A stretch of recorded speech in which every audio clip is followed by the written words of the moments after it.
Moi, j'ai réfléchi de manière à assurer mes arrières, à savoir que le jour où on va être contrôlé, parce qu'il y a un engouement pour les professions de santé et de bien-être actuellement, avec un peu du tout et du n'importe quoi. Et je pense que si on a une bonne formation, qu'on est bien formé, ça peut assurer nos arrières en cas de problème et assurer notre légitimité. Parce que je voulais une formation de qualité sur le thème de l'apithérapie et de la micronutrition. Et j'avais déjà entendu parler d'Hippocratus par une collègue naturopathe que j'avais rencontrée dans une autre formation. Et on a échangé un petit peu sur le contenu de la formation sur les produits de la ruche.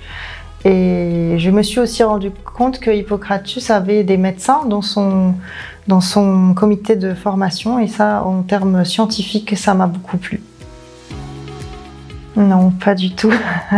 Pas du tout, parce que j'ai déjà les bases quand même dans beaucoup de domaines, et c'était pas un domaine typiquement chimie ou... Et puis en fait, c'est ce que je recherchais moi dans la formation Hippocratus, c'est vraiment le côté scientifique, le côté des formules, même dans ce qui est naturel. C'était plus du plaisir justement d'apprendre autre chose et de toucher un domaine que je connaissais déjà. Et du coup, quand tu apprends des choses sur un domaine que tu connais déjà, c'est encore plus grisant. Non, ça n'a pas été du tout difficile parce que j'ai quand même un bagage scientifique. J'ai fait une licence en biologie santé, un master en biologie santé et quelques années de recherche en nutrition santé sur un extrait de fruits. Et du coup, j'ai pas été impressionnée par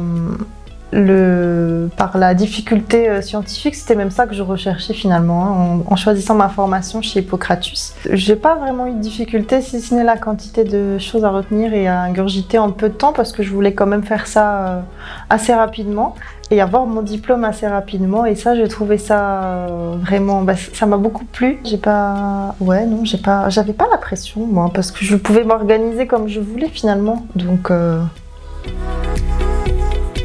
les vertus thérapeutiques, notamment pollen, vertus thérapeutiques, ouais, du pollen. Et les applications, les formules, les recettes de Dr Touras, j'ai bien aimé. Moi, j'aime savoir quel principe actif fait quoi et agit où. Et en fait, c'est hyper grisant pour moi quand je vulgarise le contenu dans un atelier, de ne pas citer les formules, mais de savoir ce qu'il y a derrière. Ça permet de faire le lien du début à la fin, en fait. Et on est obligé de passer par la formule chimique et savoir le mode d'action, ce que ça fait dans le corps. Et c'est pas juste de la naturopathie superficielle, quoi. Ce qui m'a vraiment surpris, c'est la réactivité d'Hippocratus. Ça, c'est super agréable et c'était impressionnant. Et la gentillesse et la bienveillance, parce qu'on n'est pas habitué à ça au quotidien. C'est important pour moi de bien se former parce que c'est un peu notre carte de visite et notre vitrine. Ça nous rassure, ça rassure les clients patients et ça nous conforte dans notre légitimité, notre crédibilité.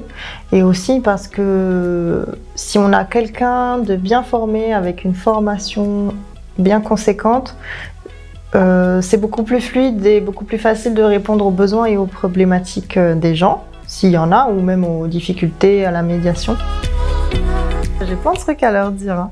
J'ai plein de choses à leur dire, de bien travailler déjà, c'est la base, bien réviser. À commencer petit, moi je suis une adepte des petits pas, ça fait moins peur, mais c'est un bon moyen de prendre confiance en soi petit à petit, de ne pas se décourager, de réessayer, de restructurer, surtout de bien mettre à jour leurs besoins, leurs envies, parce que ça peut évoluer rapidement. Des fois on s'imagine faire telle ou telle chose et puis on l'imagine autrement et on trouve un autre moyen de faire son chemin de vie entrepreneurial. Ne pas oublier de faire des choix par envie et non plus par peur. Surtout mettez-vous en mouvement, parce que l'important ce n'est pas ce qu'on sait mais ce qu'on en fait, donc ce qu'on fait de ce que l'on sait, et peu importe la réussite ou les échecs, le chemin est important lui aussi.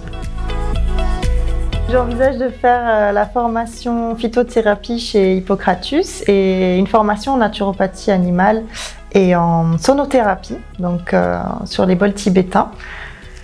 Je continue à mélanger les univers artistes et naturopathes dans mes ateliers et j'ai notamment, parce que ça c'est quelque chose qui me tient beaucoup à cœur, donc de mélanger et de pas compartimenter les univers, donc mélanger tout ce qui est art avec la santé, puisque je me suis rendu compte que c'était tout à fait compatible. Et j'ai notamment, alors je vais pas tout vous dire, mais j'ai notamment écrit un poème sur le miel et ses vertus qui va sortir prochainement dans un magazine du sud de la France.